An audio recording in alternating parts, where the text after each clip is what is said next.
Vereadores André Santos, Hélio Rodrigues e Ruth Costa, vereadora, regularmente convocados, declaro abertos os trabalhos desta terceira reunião ordinária semipresencial da Comissão Extraordinária Permanente de Relações Internacionais. Informo que esta reunião está sendo transmitida pelo portal da Câmara Municipal de São Paulo, no endereço www.saopaulo.sp.leg.br, no link Auditórios Online. Eu vou passar para a leitura e aprovação dos requerimentos.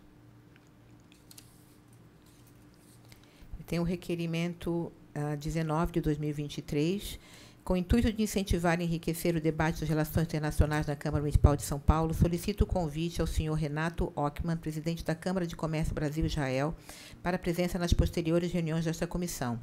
A presença do especialista será essencial para o entendimento das próximas tendências no âmbito da política internacional.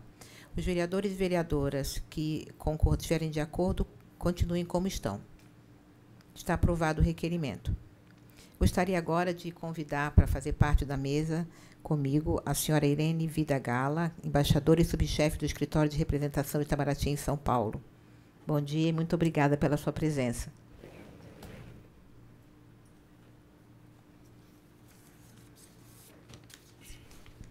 Bom dia. Cadê meu roteirinho?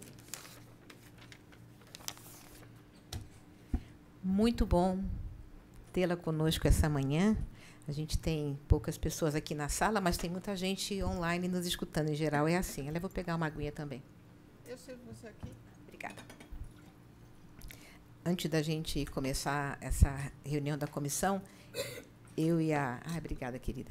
Eu e a embaixadora estávamos tendo uma conversinha ali do lado sobre mulheres.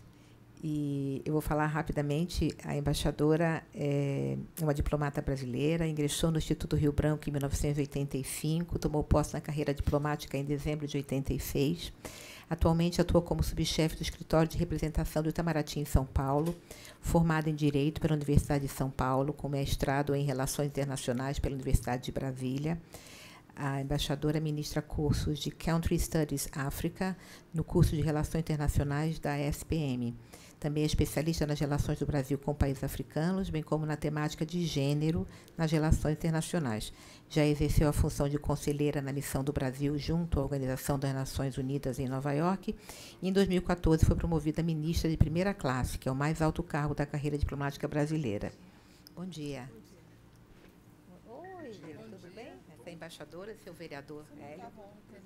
Eu estava lá. Que bom. Obrigada. Você está bom? Vereador. Deputada, bom, pode ser um, né? Quem sabe? Não sei, vamos ver o que a vida nos dá. Estava conversando aqui a conversa com a embaixadora, vereador, e a gente estava ali do lado conversando um pouquinho essas conversas sobre mulheres nos espaços de poder. E a embaixadora, ela é presidente da Associação das Mulheres Diplomatas Brasileiras. Então, eu queria começar perguntando para a senhora como que é, né, nesse espaço de poder, as mulheres, o que levou a senhora, enfim, a ser presidente da Associação de Mulheres Diplomatas, o que é essa associação, o que ela faz, como é que a gente pode entender melhor essa sua posição e essa organização, essa associação? Bom dia, vereadora, senhor vereador, um prazer estar aqui. Quem nos ouve em casa, quem está aqui com a gente hoje, é uma alegria estar num espaço que é essencialmente um espaço de política. E diplomatas, nós somos políticos que acompanhamos a política internacional, que é tão densa, tão complexa, e é muito bom ver quando na Câmara dos Vereadores há interesse por essa temática externa. Sobre o tema das mulheres diplomatas e da associação que eu presido, natural seria fazer um brevíssimo histórico que há 10 anos as mulheres diplomatas se organizam no Itamaraty, mas se organizavam de uma forma bastante silenciosa, informal, porque o Itamaraty não é um espaço feminino.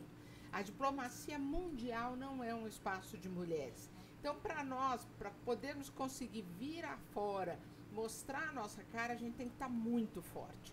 Então, no início deste ano, quando depois de 4 anos em que a política externa sofreu momentos muito difíceis e as causas relativas a gênero mais ainda, quando foi a vitória do presidente Lula, o conjunto de mulheres achou que estava criado o momento para nós virmos a público e dizer, existimos e constituímos a nossa associação. E veja que nós enfim, a nossa Constituição é de janeiro deste ano, portanto, tem 10 meses, e nós temos 72% das mulheres diplomatas são associadas. O nosso nível de associativismo é muito alto e mostra que havia uma demanda, há uma solidariedade, há uma causa comum para todas nós. E tem uma coisa que nos orgulha muito, que é o fato de nós sermos a primeira associação de mulheres em carreiras de Estado, em carreiras da alta burocracia do Estado brasileiro.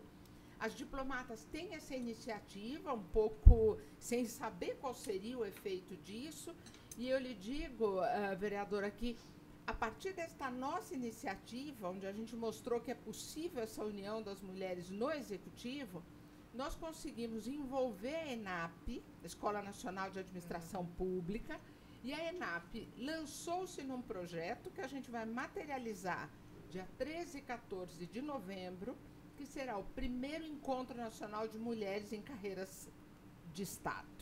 Então, veja que pela primeira vez na história do Brasil, nós vamos juntar mulheres da Polícia Federal, do Itamaraty, das carreiras do Ministério da Gestão, da carreira do Tesouro. Veja que é a primeira vez. Então, nós estamos absolutamente impactadas por isso.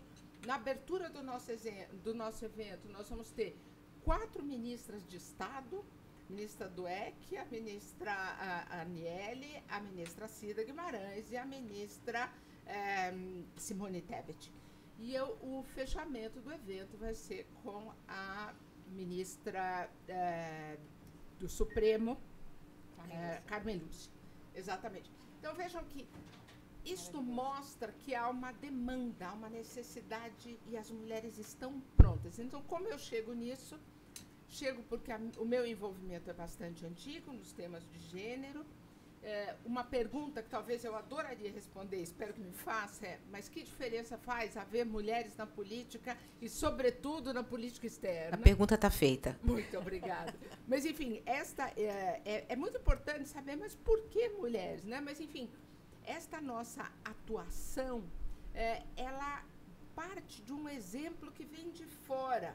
Uma pergunta que eu me fiz foi por que as diplomatas tomam iniciativa no serviço público brasileiro? Talvez porque a gente venha inspirada por um movimento de fora do Brasil.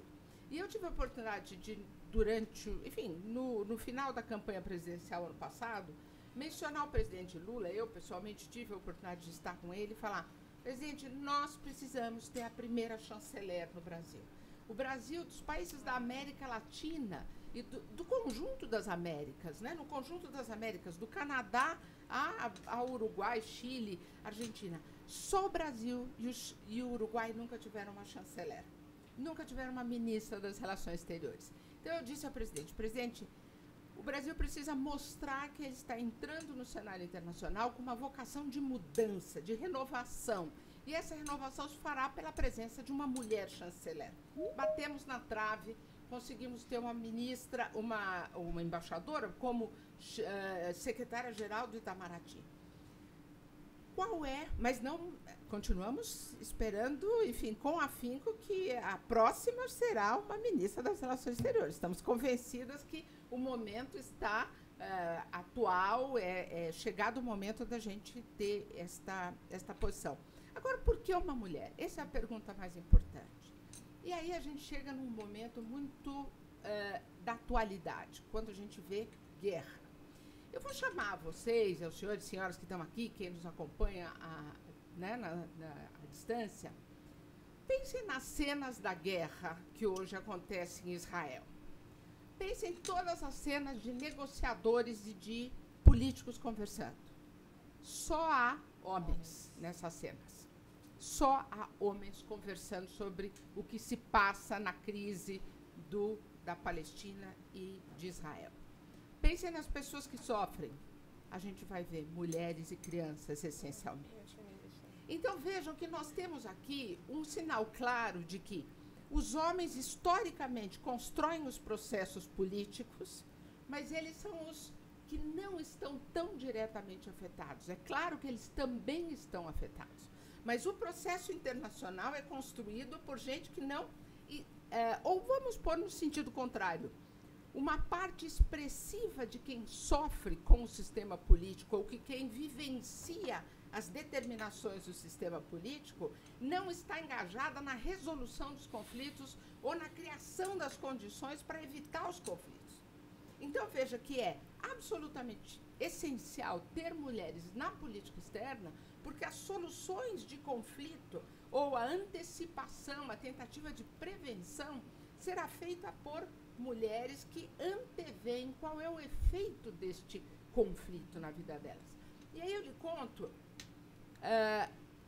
um dos meus postos, logo no início da carreira, eu fui diplomata na Embaixada do Brasil em Angola, durante a guerra. Angola viveu 20 anos de uma guerra, enfim, brutal, e eu estava lá no auge da guerra. E naquela época eu era uma mera segunda secretária. Hoje eu tenho quase 40 anos de carreira, por isso terá sido há uns 10 anos, uns 20 anos atrás. E eu ouvi das mulheres em Angola a seguinte frase, foi daí que começou minha militância na questão de gênero. As mulheres em Angola falavam: uma mulher não manda seu marido e seu filho para a guerra. Isso me impactou muito, porque nós estamos ainda nos anos 90. A ONU só vai aprovar a primeira resolução sobre mulher, paz e segurança, sobre o papel das mulheres nos processos de paz, no ano 2000. E, em meados da década de 90 do século passado, as angolanas diziam: nós precisamos sentar no processo de paz, nós precisamos negociar a paz. Então, vejam, quando nós pedimos uma representação no Ministério das Relações Exteriores, a gente não pede apenas presença representativa. É mais do que só a representação, que por si só seria mais do que legítima, uma vez que nós somos 50% dos eleitores, dos contribuintes e tudo mais. A nossa participação é, sobretudo, de conteúdo. E o conteúdo que nós esperamos agregar é um conteúdo que o mundo ainda não experimentou. As mulheres não tiveram chance de produzir. E não, até prova em contrário, eu não tenho a menor dúvida de afirmar que a gente pode talvez construir um mundo melhor. E se a gente olhar, por exemplo, o período muito recente da pandemia, quando foram feitas várias avaliações sobre como a pandemia foi tratada por líderes mulheres, e os países que na época da pandemia eram liderados por mulheres, a gente vê que a gente tem algum crédito. Nós podemos afirmar que a gente tem capacidade de fazer melhor. Então, eu insisto, queremos assumir espaços de poder na diplomacia internacional, queremos trazer para o debate, hoje, por exemplo, de paz e segurança ou de guerra, que é o que a gente vive, queremos trazer a seguinte mensagem: por que só se diz da lógica da continuação da guerra? Por que não se discute qual é a lógica da paz? Por que não se pensa como é que nós vamos ter uma situação diferente a partir do momento que a gente fizer uma redistribuição dos recursos? E aí eu trago de novo e vou parar, senão eu passo e não paro de falar. Não pare, não, por favor, não pare. Nós temos uma situação no Brasil que eu também chamo, porque eu acho que é uma analogia altamente válida. No plano nacional, nós já entendemos que os programas sociais têm que ter a mulher como principal beneficiária. Nos casos da alocação de recursos, os recursos vão para a mulher. Está mais do que estudado e comprovado de que as mulheres farão melhor distribuição desses recursos, melhor alocação para o ganho do coletivo. Vamos pensar que esta mesma mulher é aquela que vai mexer no orçamento de um país.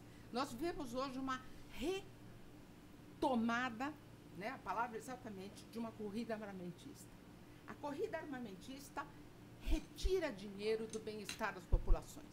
Eu tenho dificuldade de achar que as mulheres, no que diz respeito à política econômica interna, farão a distribuição, e no cenário internacional elas não farão essa distribuição. Então, eu volto a dizer, temos crédito para dizer que a gente vai fazer uma política externa diferente, que a gente será capaz de chamar a atenção para outras necessidades que os homens simplesmente não conhecem. E aí, só mais uma, que eu adoro essa história. Onde? tomar um gole de água, eu falo muito. Tá maravilhoso, não é? Muito inspirador. Há uma Prêmio Nobel da Paz da Libéria. Libéria é um país que fica no oeste da África, um país pequenininho, passou uma guerra muito grave, teve um processo de guerra depois do final da Guerra Fria muito grave. E uma mulher chamada Leymah Gbowee, ela ganhou o Prêmio Nobel da Paz por uma ação, um conjunto de ações que ela realizou durante a fase do conflito e a negociação da paz. E eu trago o caso dela porque a gente mostra como a mulher tem soluções diferentes para problemas iguais. Então, havia a guerra, os homens negociando, as mulheres não tinham assento na mesa de negociação. A Leymah, ela juntou as mulheres do país, ela conseguiu fazer um grande movimento. E ela realizou, por exemplo, e isso deu a ela o Prêmio Nobel da Paz, ela organizou uma greve de sexo no país. Ela conseguiu fazer com que as mulheres da Libéria se recusassem a manter relações sexuais com seus parceiros, como forma de dizer, nós queremos a paz, e esse é o instrumento que a gente tem para lutar por ela. E essa mesma mulher, ela produziu, na sequência, um movimento de mulheres. Vejam que na África não é comum usar branco. Ela produziu um movimento de mulheres vestidas de branco que fizeram em torno do palácio onde estava sendo negociada a paz. Todas vieram, se sentaram e fecharam as portas de acesso e disseram, vocês estão aí dentro negociando a paz. Ou vocês saem com esse documento assinado ou vocês vão morrer de fome e de sede, porque nada vai entrar. Então vejam que são novas formas de falar, eu tenho alguma contribuição a dar nesse processo. Então, o que eu gosto muito da nossa associação e da qual, enfim, tenho muita honra de presidir a associação, é que a gente está ganhando espaço, e agradeço muito a vereadora, a Câmara dos Vereadores de São Paulo, essa chance de poder falar, porque nós, mulheres, estamos podendo falar. O Itamaraty não nos dá voz. A política externa brasileira, a tradição burocrática do Brasil não nos dá voz, mas a nossa associação hoje nos permite. E eu, como disse, 72% das mulheres nativas estão conosco, não é pouco. Maravilhoso.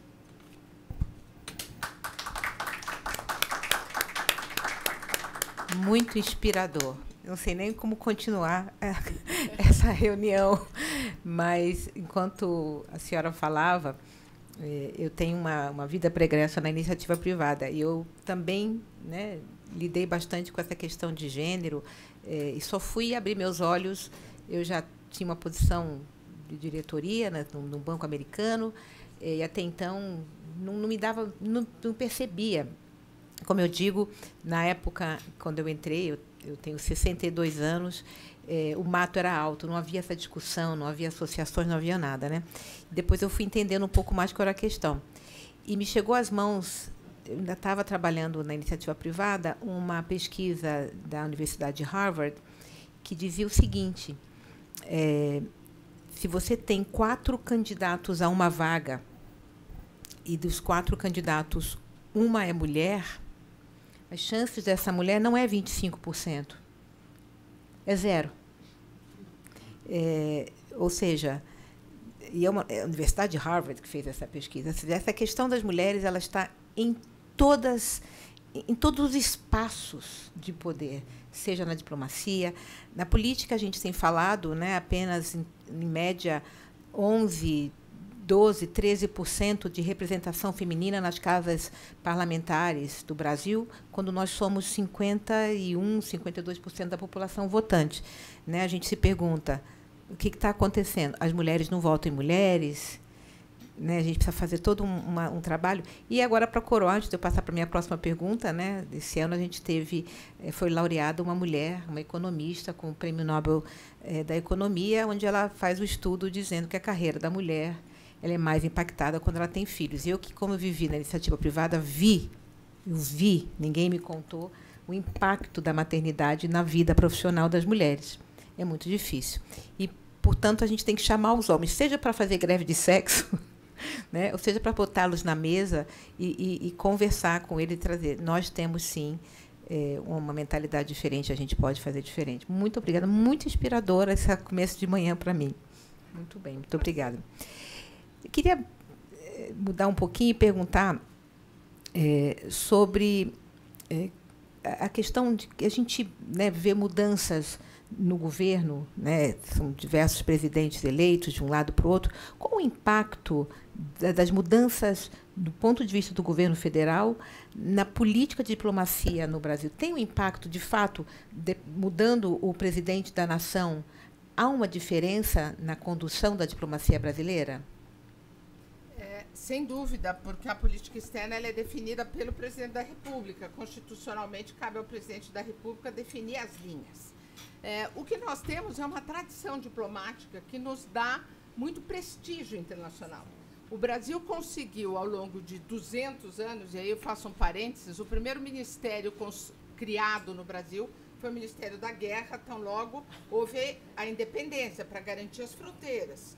O segundo ministério foi das Relações Exteriores para assegurar o reconhecimento da independência. Então, nós temos 200 anos de história.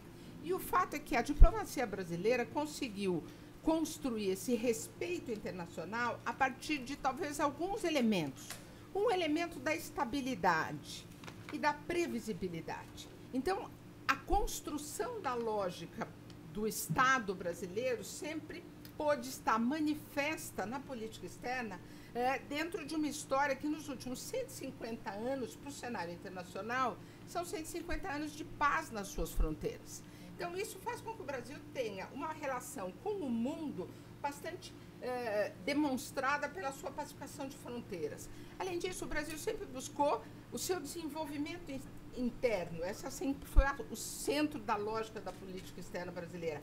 Portanto, entrando o presidente ou saindo o presidente, nós tínhamos sempre uma lógica da nossa inserção internacional, que sempre foi um país que, enfim, buscou o reconhecimento internacional com grandes fronteiras, com, enfim, um grande território, e a busca da extroversão da sua economia, mandar para fora os produtos que nós aqui dentro do Brasil, desde o período da colônia, exportávamos. Então, veja que essa previsibilidade sempre marcou a nossa política externa. Quando nós tivemos momentos de mudança institucional no passado recente, que foi o golpe de 64, o que aconteceu? A lógica desenvolvimentista foi ainda mais forte. Então, naquele momento, o Brasil tinha uma relação com os Estados Unidos bastante clara. Por quê? Porque nós estamos falando no período pós-guerra, e no pós-guerra, o centro das relações internacionais estava no eixo atlântico. Portanto, o Brasil fazia parte desse eixo atlântico, não havia muita alteração nesta posição, nós tínhamos que continuar fazendo uma relação entre Estados Unidos e Europa. Houve o início da Guerra Fria, quando o Brasil não aderiu ao movimento dos não alinhados, porque a nossa vinculação, neste período, inclusive do golpe de 64, nos manteve próximo aos Estados Unidos, mas com alguma independência. Nós temos fatos, enfim, quem é da área de relações internacionais, quem estuda a política externa, o governo brasileiro rompeu um acordo nuclear com a Alemanha, reconheceu a China, reconheceu o governo de Angola, o primeiro país. Foram alguns momentos que mostraram a independência da política externa brasileira, porque ela estava orientada pelo desenvolvimento, pela busca das melhores condições para o Brasil. Voltando às mudanças de presidente, o que nós temos? Cada presidente tem que voltar a fazer a reavaliação de qual é o interesse do Brasil e qual é o cenário internacional. A partir dessa avaliação do cenário internacional, ele vai, então, pautar a política externa. E o que nós vemos hoje é uma mudança no cenário internacional, sobretudo no século XXI, muito abrupta. O tempo acelerado da história faz com que também os quadros que compõem, os elementos que compõem a tomada de decisão de política externa sejam rapidamente alterados. E é neste contexto que hoje a gente vê, por exemplo, a política externa do presidente Lula. Ao longo do século XXI, nós vimos uma clara, evidente mudança do eixo geopolítico mundial. Se o eixo geopolítico era atlanticista, hoje ele passa a ser euroasiático. Então, uma política externa que vai continuar mantendo as lógicas do período pré-século XXI, ela vai estar defasada. E aí, enfim, a gente não tem muito tempo para conversar, mas, enfim, um público já bastante informado, os simplistas ou os saudosistas de uma época singela, onde a gente tinha uma óbvia opção pelo euroatlanticismo, vão falar, mas o Brasil vai ficar com a China ou com os Estados Unidos? O Brasil vai ficar com o Brasil. O Brasil vai ficar com a lógica dos seus interesses, buscando sempre identificar onde, nesse espaço euroasiático, que vai... exatamente. Que vai muito além da China, se expande, por exemplo, para todo o mar, toda a região dos países árabes, todo esse leste do mundo, o Brasil vai olhar para tudo isso e vai ver onde é que nos interessa. E vai olhar também para o eixo atlântico que se mantém, que é a nossa geografia, e da geografia ninguém se livra, né? E o Brasil vai continuar explorando as melhores relações possíveis, sendo que a gente tem um desafio muito grande, que é como nós vamos conseguir ganhar mais elementos de poder dentro da América do Sul, nos reunindo com a América do Sul.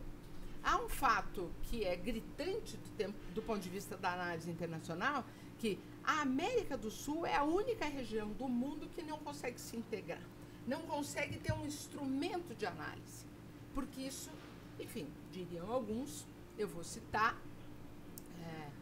uma análise que é essa aliança do Sul, da América do Sul, acaba sendo um constrangimento a uma grande potência que existe no Norte. Então, quando a gente vê agora com algum, enfim, veja que a política, os diplomatas, nós não temos posição política partidária, mas a gente tem absoluta sedução pelo jogo político. O jogo político é sedutor. Muito. Então, quando nós olhamos o jogo político no Cone Sul, e nós vemos a possibilidade da Argentina ter um governo mais próximo ao governo do Brasil, o governo do Chile, que também tem essa aproximação, a gente vislumbra a possibilidade de uma eternamente atrasada, adiada, associação mais íntima entre os países do Sul, que poderão, de fato, junto com Colômbia, com outros países, trazer essa potência de América do Sul que a gente tanto demanda e precisa.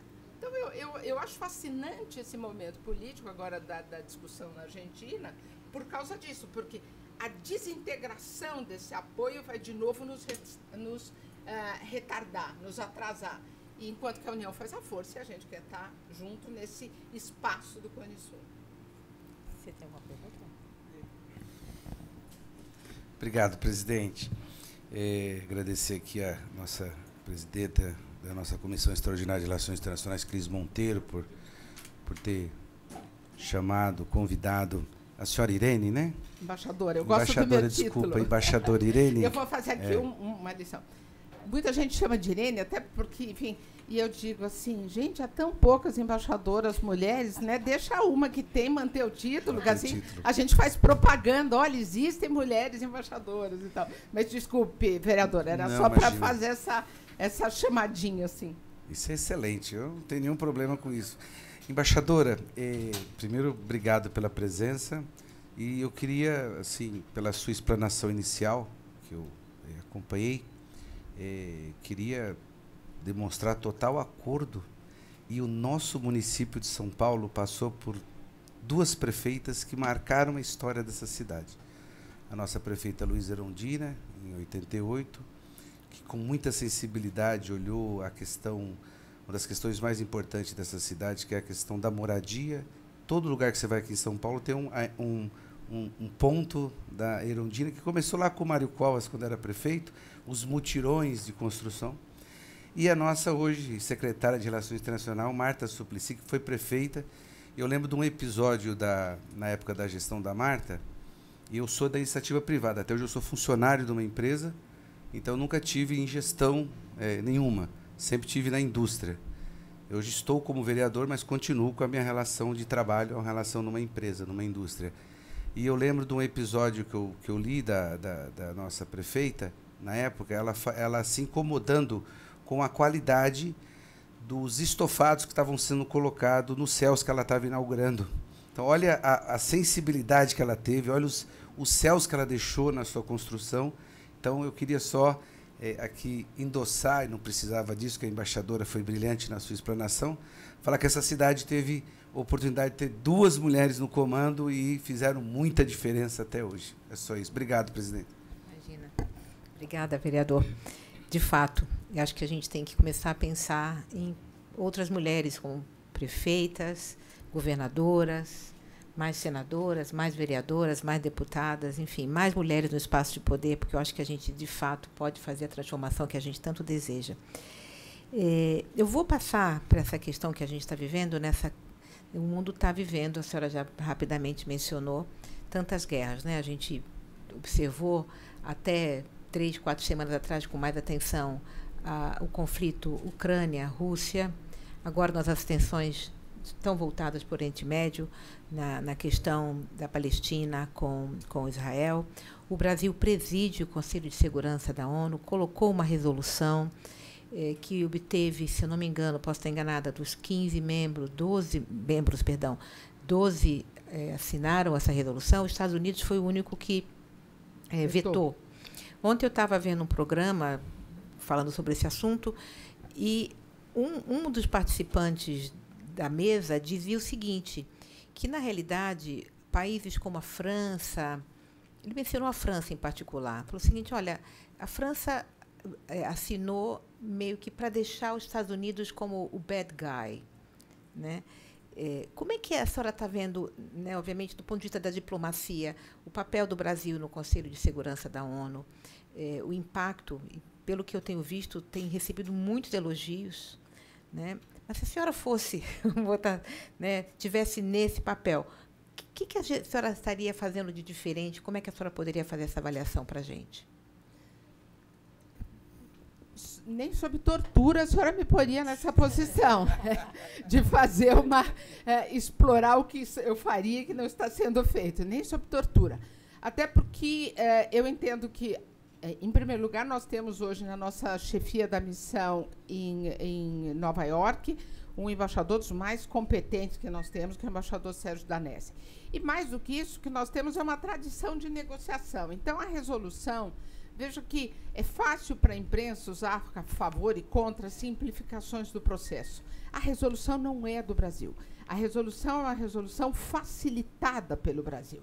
É normal que e eu tive o privilégio de trabalhar na missão do Brasil durante um período que nós tivemos 2 anos assento no Conselho de Segurança. Então, eu participei dessa salinha fechada e tal, né?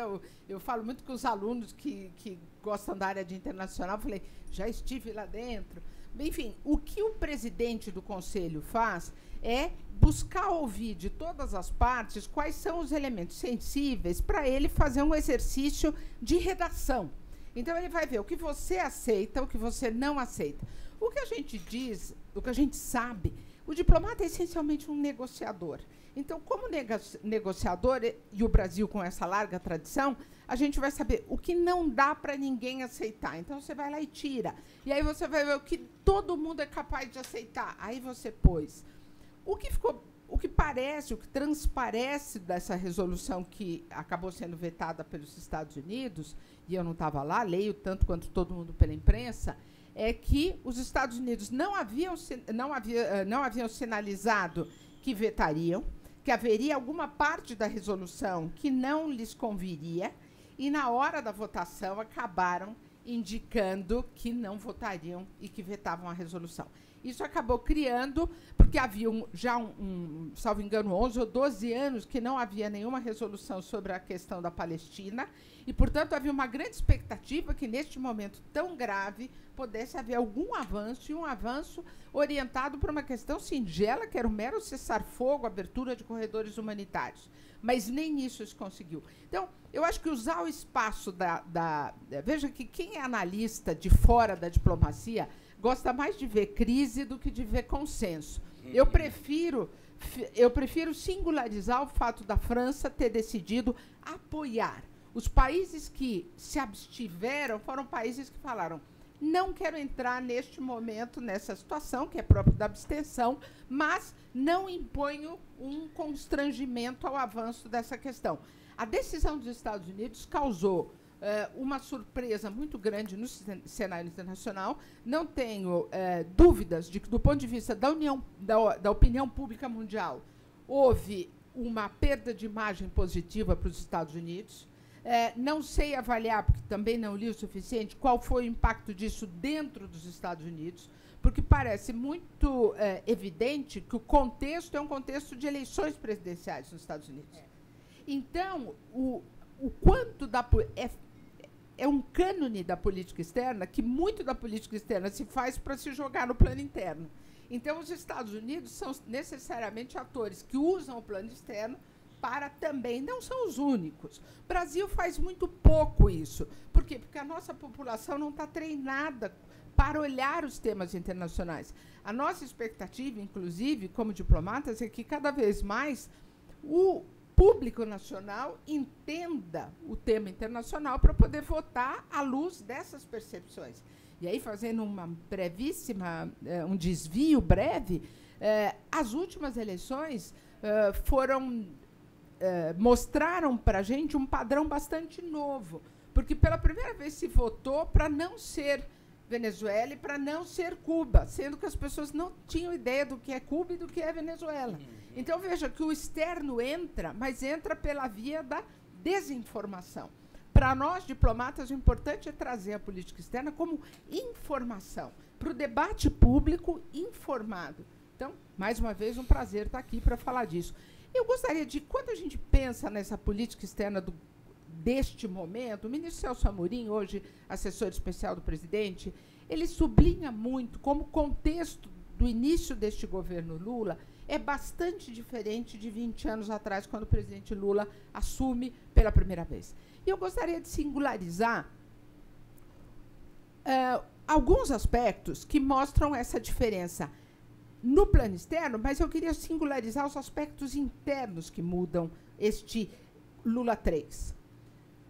Se a gente pensar, o professor Paulo Nogueira Batista, ele fez uma vez uma chamada mostrando os países que são os maiores PIBs, os maiores populações e os maiores territórios do mundo. Então, eu vou pegar os 15 países de maior PIB, os 15 de maior população e os 15 de maior território. Vejam que população, território e riqueza, e isso tudo se convertendo depois em força militar, riqueza historicamente se converte em esforço de guerra da história, né, do mundo. Nesses três componentes, se a gente puser 15, 15, 15, então, eu ia mencionar, esses três componentes são os componentes realistas do poder internacional. Historicamente, quando se pensa um país que tem poder, que vai poder realmente se armar e ganhar, conquistar território, assegurar sua presença, ele tem população, território e PIB, renda. Se nós pegarmos esses 15 países de cada grupo, só 5 países compõem essa intersecção e estão nos 3. Só 5. Quais são? Muito fáceis de identificar. Rússia, China, Estados Unidos, Índia e Brasil. Vejam só, nós, no nosso complexo de vira-lata, que acho que a gente não é nada, a gente é 5 dos top 15 nesses 3 elementos. Mas é importante chamar a atenção qual é o componente que distingue o Brasil desses outros 4. O Brasil é o único que não é potência militar, potência nuclear.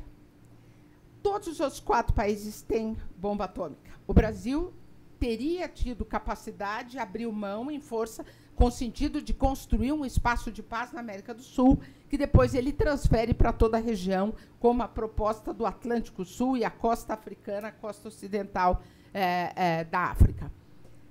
Para um país que tem toda essa potência, mas que não tem armas nucleares, a única lógica internacional de diplomacia é lutar pela paz. Não há outra opção. Agora, além disso, o Brasil ainda é distinguido nesse cenário porque os temas que dão alguma autonomia para o país, há vários temas que dão tecnologia, sem dúvida, e o Brasil, então, precisa avançar no aspecto tecnológico, mas, por exemplo, o Brasil tem comida e o Brasil tem energia, o que nos dá uma autonomia internacional brutal, porque países, por exemplo, se a gente olha a dependência da Europa de energia é muito forte. Se a gente olha a dependência de alimento, também, o Brasil tem, para além desses componentes que eu mencionei do poder brasileiro, hoje, em pleno século XXI, na sua terceira década, o que a gente tem? O Brasil é uma potência número 1 em questões ambientais e de biodiversidade. O Brasil não fica fora de nenhuma negociação. O mundo, durante os 4 anos do presidente Bolsonaro, sentia a falta de uma presença que se impõe. E essa presença que se impõe é o Brasil. Ela se impõe para discutir o quê? Temas como ambiente, alimentação, energia. 70% da nossa matriz energética é limpa. O Brasil é essencial para a alimentação do mundo, segurança alimentar. Então, veja que o Brasil não é uma pouca coisa no cenário internacional. Mas a nossa lógica é uma lógica de construção de paz. Eu acho que, e essa também é uma tradição de um país que tem 10 vizinhos, que tem o Oceano Atlântico, que é uma imensa vizinhança, e não tem nenhum conflito de fronteira. Então, eu acho que esses dados da potência brasileira, eles têm que estar presentes na análise de quem olha a política externa brasileira e faz análises muito simplistas, como se fosse possível ser simples, jogando com tantas variáveis e tendo o Brasil um peso tão grande no cenário internacional. Incrível. Eu acho que isso fala porque os presidentes mudam, né? Então, se a gente pensar aqui rapidamente, nos 4 anos que se passaram, houve uma tentativa de fazer o Brasil encolher a sua presença internacional. Isso, para nós, foi muito triste. Para nós, profissionais da área internacional. E eu acho que para o mundo inteiro. O mundo sentia falta. Dizem que não há vácuo de poder. No plano internacional, houve. A ausência do Brasil não foi ocupada por outros países. Na América do Sul, ninguém é capaz de ser Brasil. Na América, no conjunto dos países do Sul global, nós temos várias potências que entram, como nós estamos vendo o alargamento dos BRICS, mas na região do Sul global e com esta potência que é o Brasil, ficou uma cadeira vazia. E agora o Brasil está de volta. Tá, né? Bom, nós estamos tendo uma aula aqui, né? A embaixadora é professora e ela está aqui gentilmente nos dando uma aula incrível. É uma pena que a gente tem um pouco menos de tempo do que eu gostaria. Eu escutei outro dia de uma pessoa, ainda falando sobre o conflito no Oriente Médio, que a guerra é quando a política, não é que ela não dá certo, mas quando a política esgota os seus recursos, passa-se para a guerra. Mas que, durante a guerra, a política ainda está acontecendo nos bastidores, que são justamente as discussões diplomáticas. E eu, por falar por mim, estou consumindo a guerra. Né? Eu consumo a guerra, eu vejo a guerra, e tem um pouco na imprensa sobre os aspectos diplomáticos que estão acontecendo. Tanto é que liberaram alguns reféns, né? Ontem liberaram 2 senhoras, já liberaram umas americanas. E, quando eu abro o jornal que eu vejo isso, eu falo, puxa, como foi? A diplomacia por trás está acontecendo. Né? A gente já falou aqui no começo, embaixadora, sobre a ausência de mulheres nesse espaço. Mas, enfim, infelizmente, a gente não estamos lá. Mas, nesse contexto, a senhora acredita que a diplomacia, a política nos bastidores, ela, a despeito do fato de que nós, mulheres, não estamos lá, ela vai poder fazer uma influência para que essa guerra, tanto agora no Israel, enfim, com a faixa de Gaza, com os palestinos, na Ucrânia também, com a Rússia, é possível a gente acreditar na diplomacia que possa trazer uma resolução para esse conflito?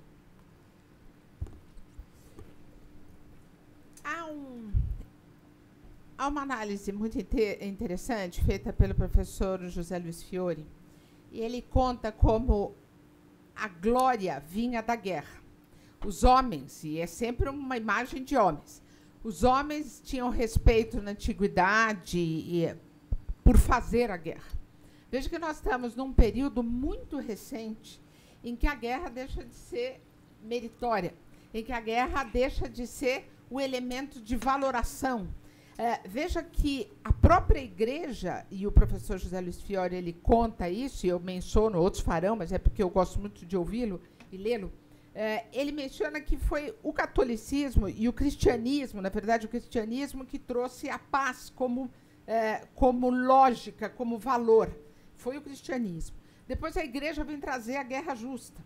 Então, veja que nem do ponto de vista filosófico, a ideia da paz está consolidada como valor. A ideia da paz como valor ela é muito recente. E nós temos uma série de componentes que ainda questionam essa lógica. E eu estou apenas tentando dar a complexidade do debate dessa sua pergunta. Quando foi a Constituição de 88, houve propostas vindas de vários setores. E o artigo 4º da Constituição brasileira fala dos valores que orientam a política externa brasileira. Na época, houve cerca de 70, um pouquinho mais, de propostas para compor esse artigo sobre a política externa. Acabaram sendo mantidos pouquíssimos, 5 ou 6, respeito pela ação dos países, quer dizer, sem interferência na política interna dos países, aproximação da América do Sul. Mas, por exemplo, um dos artigos, uma das propostas, que inclusive veio da CNBB, e que não foi incluída sequer para votação pelos constituintes, foi que o Brasil fosse um país que não participasse do comércio armamentista no mundo. Veja que a lógica da paz que os diplomatas vão negociar, os diplomatas negociam uma cessação de conflitos, uma redução dos espaços de conflito.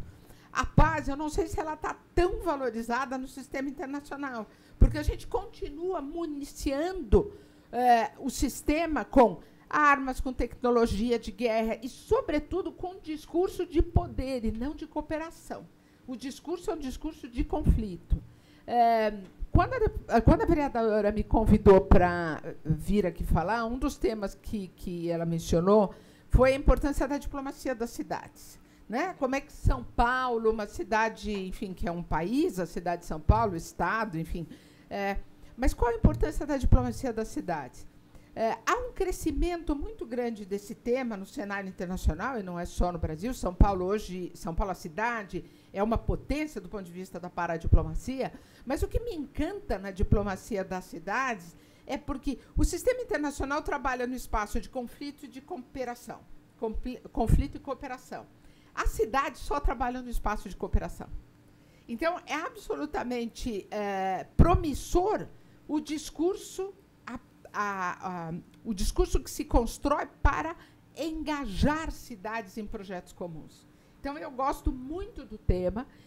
Enfim, louvo o fato da Câmara dos Vereadores ter uma comissão de relações exteriores para trabalhar esse tema, porque o que nós precisamos é aumentar os espaços de cooperação de modo a reduzir os espaços onde o conflito se mantém.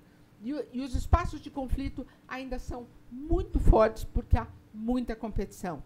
E, correndo o risco de ser chamada de, de ser qualificada, eu gostaria de chamar a atenção para alguns aspectos, ou para um em particular. Hoje, nós vemos a ascensão da China. A China é um império, mas a China não é imperialista. A China não ocupa espaços. Ela não está fazendo um trabalho de ocupação militar de espaços.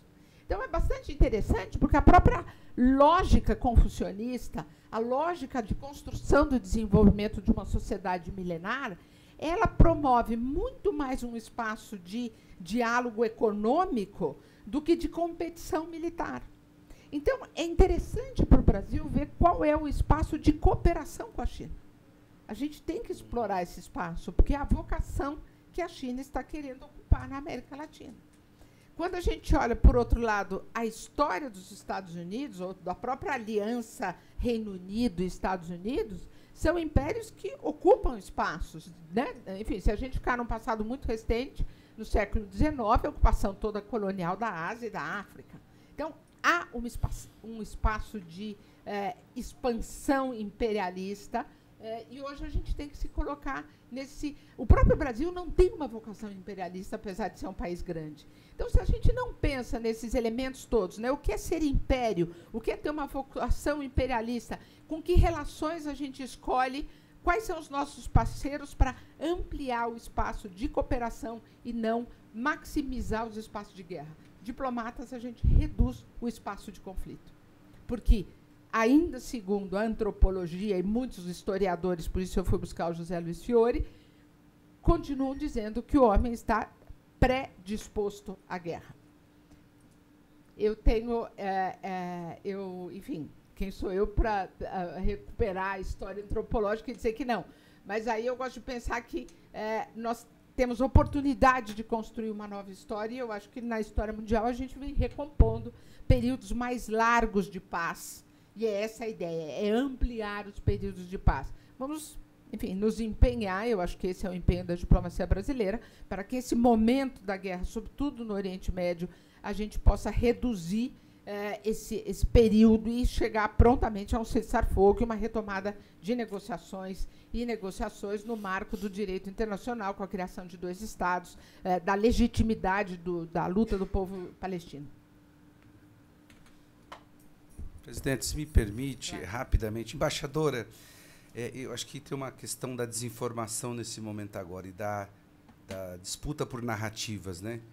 Eu vim participar dessa comissão porque eu tive algumas experiências internacionais e uma delas foi visitar a Venezuela, saber o que era, o que acontecia lá.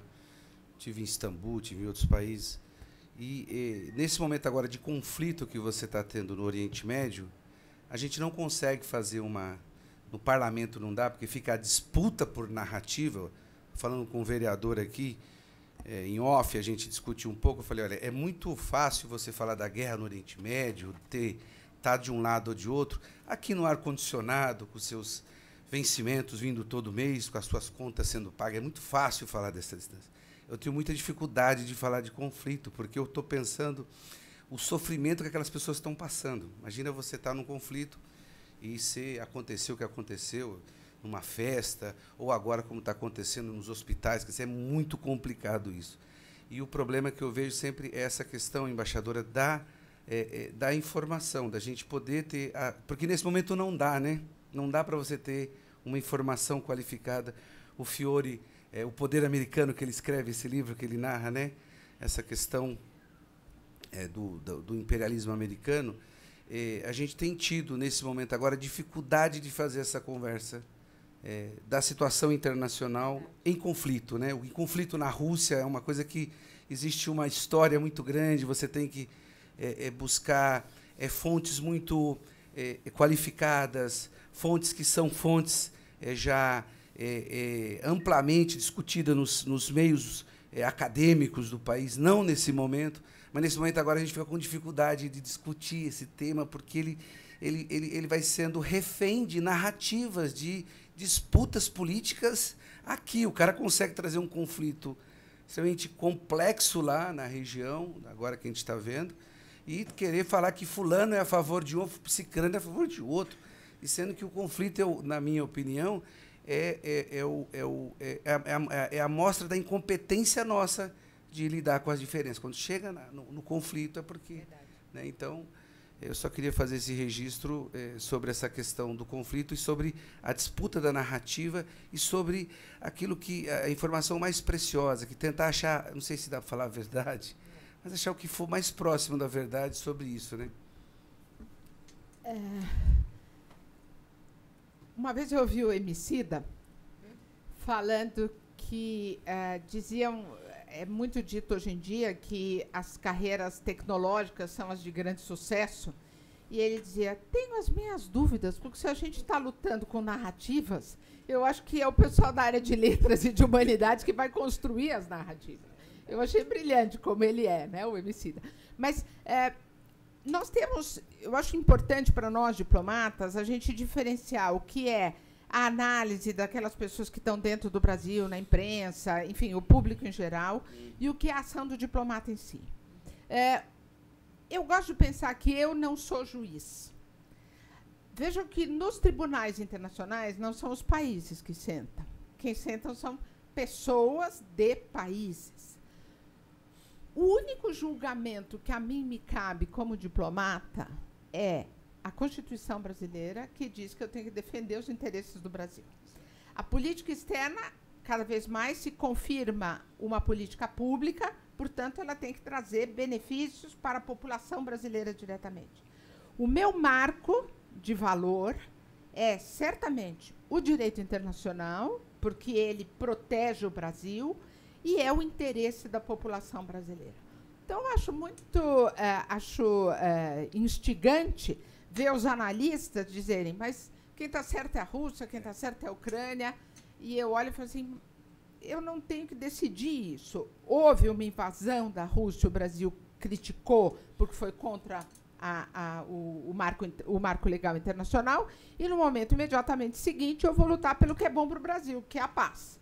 Por quê? Porque todo o impacto da guerra na Rússia está trazendo consequências graves para a economia mundial, para o Brasil e ponto. Então, para o Brasil, o que interessa é vamos voltar a ter um ambiente econômico internacional e político vantajoso para o Brasil. Ponto. Este é o meu padrão. Quando a gente chega na questão da guerra na Palestina, nós, de novo, tivemos uma situação da quebra do marco, que foi um ato terrorista, e depois nós queremos a paz. As lutas, as narrativas internas, e no caso de Irã, de Palestina e de Israel, nós temos duas comunidades. O que me preocupa muito é que nós estamos importando debates que nós aqui não vivenciamos.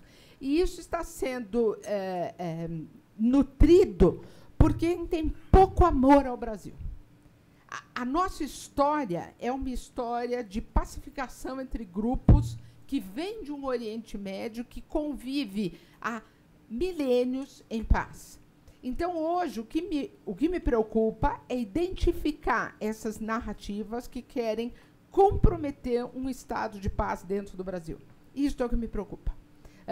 O sistema internacional eu tenho muito menos chance de conseguir compor.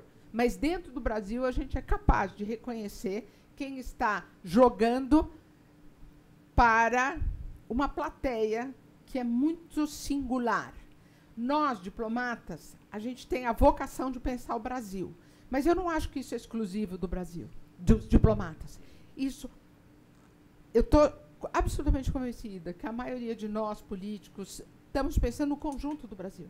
E, portanto, a gente tem que singularizar essas narrativas que querem criar dentro do Brasil uma oposição que não existe.